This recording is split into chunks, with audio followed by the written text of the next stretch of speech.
ndani yako kuna uhalisia wako. Si kama kuna mtu ananielewa? Acha kujiona kinyonge nyonge. Acha kujiona kwa kuchoka. La tangazo nililonalo leo, hata kama ulijiona jana umekufa kabisa, jana umekata tamaa kabisa, hali yako sio ya kawaida, unajiona ni kama hauna chochote, nimekuja kuzibua hiyo mirija uende kwenye nafasi yako ya utawala. Nasema tena, nimekuja kuzibua hiyo mirija ili uende kwenye nafasi yako aliyokusudia Baba uende, kwa sababu wewe ni mtawala katika jina la Yesu.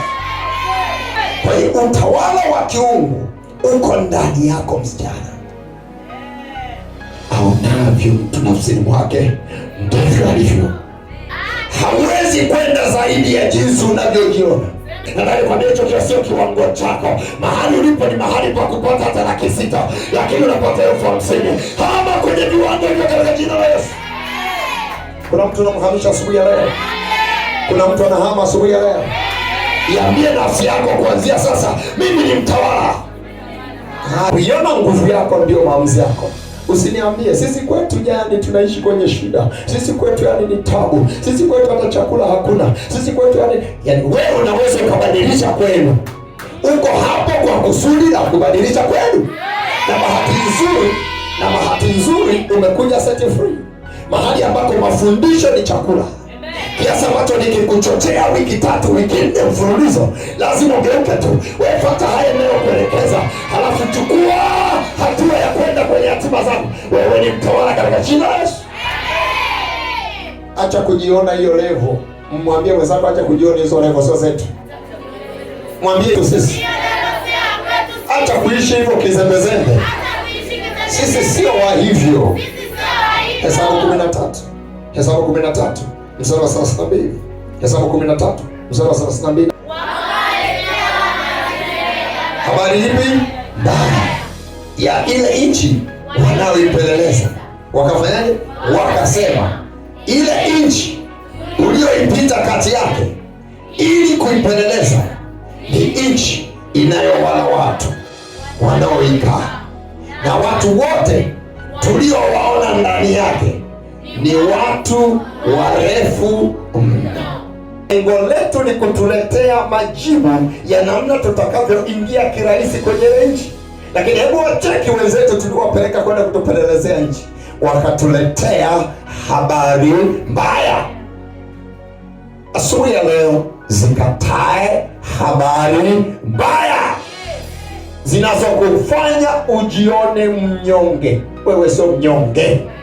Yaani hali yako sio hiyo. Wewe sio wa viwango hivyo. Wakaleta habari mbaya. Na unajua habari mbaya iliyoletwa? Wanasema unajua kwenye ile nchi tulioipita pale katikati, ni kweli kuna nchi mnaiendea, lakini ile njia tunayopita hapo kati. Sema tena katikati. Sio kule kwenye nchi, katikati tu hapa. Wameona picha, hata sina uhakika kama waliwaona vizuri, ila wameona picha ya madude fulani manefili yako pale. Wana taarifa ya manefili ni madude fulani yenye miili mikubwa. Kwa hiyo wamehisi manefili. Inawezekana unajua kuna saa zingine unaogopa, si uhalisia wa kuogopa. Uliona tu ni dude fulani, unaogopa kwenda hatua fulani kwa sababu tu ya taarifa ulizonazo. Nataka nizifute hizo taarifa katika jina la Yesu Kristo. Kataa kuletewa taarifa mbaya. Kataa kuletewa taarifa zinazokudhoofisha. Ndani yako lazima kuinuke kila kunapoamka asubuhi, ujione wewe umepewa miliki ya nchi. Unajua Biblia inasemaje? Wakati anamuumba mtu na tumfanye mtu kwa sura yetu, alafu akasema akatawale. Na nirudiaga sana hili andiko kwa sababu huo ndio uhalisia wetu. Mungu wakati anatudesign ilikuwa for the purpose ili tutawale. Vyote unavyoviona tuvitawale. Sikiliza, wenye akili ndio wanaotawala, wajinga ndio wanaotawaliwa, wenye ufahamu ndio wanaojua. Nchi yote na mali vyote ni vya Bwana, na wewe uko upande wa Bwana. Na kwa sababu uko upande wa Bwana, kwa hiyo miliki ni za Bwana. Kwa hiyo kuzipokea ni virahisi kwa sababu vyote ni kwa Bwana. Lakini sikiliza, wenye akili, kuna andiko moja nasema, nikaona kwenye dunia hii nikashangaza, wafalme wanatembea kwa miguu, halafu watumwa wamepanda farasi. Unajua tafasiri yake nini? Tafsiri yake ni kwamba aliyekusudiwa kuonekana kwenye viwango vya juu wala hafanani na hivyo viwango, ila yeye anaishi kwenye maisha ya utumwa. Halafu yule aliyestahili kutembea kwa miguu ndo tunakutana naye kwenye farasi. Nasema majira yamefika, akili zimefunguliwa, lazima waziachie hatima zetu katika jina la Yesu Kristo. Mwanamke mmoja na mwanaume mmoja asema amina kubwa. Majira yamefika. Haina maana kwamba hatutakutana na mazuri, tutakutana nayo, lakini kwa sababu tumekusudia kushinda, waliokusudia lazima washinde katika jina la Yesu. Nia tunayo, uwezo tunao. Bahati nzuri ni kwamba mfalme tuliyemchagua Yesu Kristo ni juu ya wafalme wote, na kafara tuliyoichagua ni ya damu ya Yesu Kristo mwenyewe. Shakata, nisikilize, kafara tuliyoichagua. Kwa hiyo kama wana staili za makafara, sisi kafara tuliyoichagua ni ile kafara ya mwisho kabisa ambayo ni ya Yesu mwenyewe, ilifanyika msalabani, na kwa kupigwa kwake uhalali wa kutawala tuna. Biblia tuambie, unajua kazi ya Yesu huku duniani ilikuwa ni kuja kunyang'anya mamlaka ya Shetani. Kuna mahali Biblia inasema hivi, alikwenda mpaka kule kuzimu akamnyang'anya funguo. Poingia kumnyang'anya ufunguo, maana yake alikuwa anamnyang'anya mamlaka, kwamba mamlaka sio ya kwako, mamlaka ni ya kwangu, nimeirejesha. Uliwatumia watu hawa kama matumwa, lakini saa imefika wakiwa na akili tu, wakatumia jina la Yesu, wakatumia damu ya Yesu, wakatumia jina la Yesu, wakatumia damu ya Yesu. Uhakika wa kumuvu ulipo waziwazi. Kwa sababu gani? Wamejua. Nisikilize, uwezo wa kutawala umefungamanishwa na uwezo wa kufahamu kwako. Wewe zuia kujifunza, halafu utashangaa hautatawala, utatawaliwa. Mstari wa 33 wasemaje? 1, 2, 3. Tuliwaona Wanefili, wana wa Anaki waliotoka kwa hao Wanefili, tukajiona nafsi zetu. Kama una Biblia underline hili neno, ni nafsi zetu, kwa sababu hii ndiyo inayozungumza ndani. Hawakujiona kwenye maumbo, ila ndani yao macho yaliwapa taarifa ya kwamba lile unaloliona ni kubwa kuliko wewe, lile unaloliona ni kubwa kuliko wewe. Kwa hiyo wakajiona ndani yao kama nini? Uliwahi kujiuliza, mtu mzima, unajua pia mtu wapelelezi ulifikiri alichagua aliyochoka? Lazima aliangalia dude fulani hivi, lenye mwili fulani hivi, lenye afya fulani hivi, linafanyaga mazoezi kila wakati, yakachaguliwa hayo madude angalau kidogo na menyewe yamejaa kidogo. Kwanza miguu ya menyewe imekomaa, hayana uzembe, hayo ndio yakachaguliwa yaende kuipeleleza. Alafu haya majamaa akaleta taarifa mbaya, maoga tu. Kumbe humo sio sababu ya kupeleleza. Kangeweza kwenda kembamba, kangetuletea taarifa nzuri tu. Utawala wa rohoni hauko kwenye ukubwa wa umbo lako, huko ndani. Unaweza kaniona mchungaji, mbona huyu ni mwembamba afanani na yule simba? Usimba hauko kwenye koti, usimba uko ndani, ujasiri uko ndani. Nazungumza na jasiri moja asubuhi ya leo. Sema sema mimi ni jasiri. Mimi ni jasiri ndani yangu, kama simba. Acha tumalizie. Tukajiona nafsi zetu kuwa kama mapanzi. Hivi uliwahi kujiuliza, mtu mzima Bauza anachungulia kwenye kijiji, alafu anaona madude yamejaa, alafu anajiona yeye kama panzi. Mimi hata kama nina umbo dogo siwezi kujiona kama panzi. Kataa kujiona kama panzi. Kataa kujiona kama panzi katika jina la Yesu. Wewe sio panzi.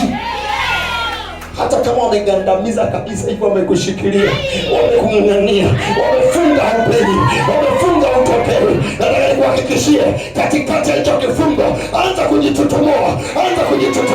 Nataka nikuhakikishie, ukianza hatua ya kwanza, ule uhalisia wako lazima ufumuke katika jina la Yesu. Niuliza, maombi ya Samsoni alikuwaje? Ilikuwa ni baba sahihi katikati ya kusanyiko hili, katikati ya uonevu huu. Hebu nirejeshe nguvu. Nataka nimrejeshe nguvu mtu mmoja asubuhi ya leo. Natangaza nainuka katika jina la Yesu. Tumepewa, Biblia inasema tumepewa mamlaka yote, mmepewa mbinguni na duniani. Lolote utakalolifunga duniani, mbingu zinaitika. Lolote utakalolifungua duniani, mbingu zinaitika. Ni mamlaka iko ndani yangu, nimepewa funguo Bwana. Nikiamrisha kitu kinatokea, hawatakukamata kwa sababu funguo ni za kwangu na wewe. Sema ninazo funguo asubuhi ya leo. Sema ninazo funguo katika jina la Yesu. Kuna watu wengi tunao makanisani hawajioni kwenye nafasi zao, wanajiona vipanzi eti kwa sababu umeajiriwa kwenye ile kazi wanaokupa 30,000. Uko pale unashughulika mchana na usiku, uko pale unakemewa kama nyao, unatukanwa kama nyao, unajitahidi kuwa mnyenyekevu, lakini matusi yanamiminika hivi. Kila wakati unajaribu kupiga hatua kadhaa na kujipendekeza. Bosi amekuwa hata akipita unamsalimia, hata hajakwambia unisalimie, ulimsalimia asubuhi, dakika 15 zimepita, bosi amekuja tena, unatoa tena shikamoo bosi, kwa sababu ya uoga. Nataka nikutoe hapa, nataka nikutoe hapa, nataka nikutoe hapa. Ile kampuni ni la kwako, wewe una kampuni, wewe unamiliki, ni ya kwako. Sema namiliki katika jina la Yesu. Wacha wanione kwa unyonge, ni majira yanakuja. Nazungumza na mtu anayetaka kubadilika mbele. Wacha wakuone sasa hivi katika sura ya unyonge, lakini kesho yenye baraka iko hapo, nayo imefika, kwa sababu majira ya kutawala yamefika katika jina la Yesu. Sema amina tena, sema amina tena, sema amina kutoka ndani, sema amina yenye ushindi, sema amina yenye mamlaka, sema amina yenye utisho. Tukajiona nafsi zetu kwa kama mapanzi mapelelezi haya. Nakataa mapelelezi maoga mimi. Siyahitaji mapelelezi maoga kwenye kanisa hili. Sisi kuna mahali tunakwenda, watake wasitake tutapita. Nakataa wanawake wanaume waoga. Sasa wote wanajipapa na mkataa huyo mtu. Nataka wanawake, nataka wanaume, nataka vijana wanayejua kumtumainia Bwana kuna faida, wanakusudia kwenda na certificate mahali ambako Baba amekusudia tutafika. Na niwahakikishie ufika ni lazima katika jina la Yesu. Nakataa rafiki mwoga. Wewe rafiki yako kila siku anakuambia utaweza. Juzi ulimwambia nataka nianzishe biashara, anambia utaweza. Huyo ni wa nini sasa? Wewe ni wa nini sasa? Rafiki hivyo ni wa nini? Achana naye. Tafuta marafiki ambao ukimwambia nataka nianze biashara, anakuuliza ni aina gani? Anakuambia ni aina gani? Alafu namwambia sina hata mtaji. Anakuambia tukienda kwa Bwana, tukamsihi Bwana, atatupa mtaji. Anang'ang'ana mwanamke kama huyo. Hiyo ndiye anayempata katika sote free. Hiyo ndiye ninayetaka kwenye madhabahu hii inayofungua katika jina la Yesu. Achana na rafiki. Usilazimishe eti nikimkataa fulani ananuna, wacha nune. Amua kwenda. Achana na hivi. Eti wewe unaona kaka rafiki kako. Kanini? Yaani umekagandaga hivi, umekanyang'anya hivi. Saa zote kakikwambia twende kwa yule boyfriend. Kanini? Kanini hapo rafiki? Umeshafanya maamuzi ya kumtafuta Mungu. Na hatua zako zimeshathibitika kwamba kuna mahali unakwenda pamejaa maziwa na asali, lakini una rafiki amekung'ang'ania. Kuna rafiki kila siku ukimsikiliza hana taarifa za kukufanya kushinda, hana taarifa zinazokufanya kwenda kwenye hatua ya pili. Eti wewe ndio rafiki yako, achana naye asubuhi ya leo. Nimekutangazia, mwacha kuone. Sema amina tena, sema amina tena, sema amina tena.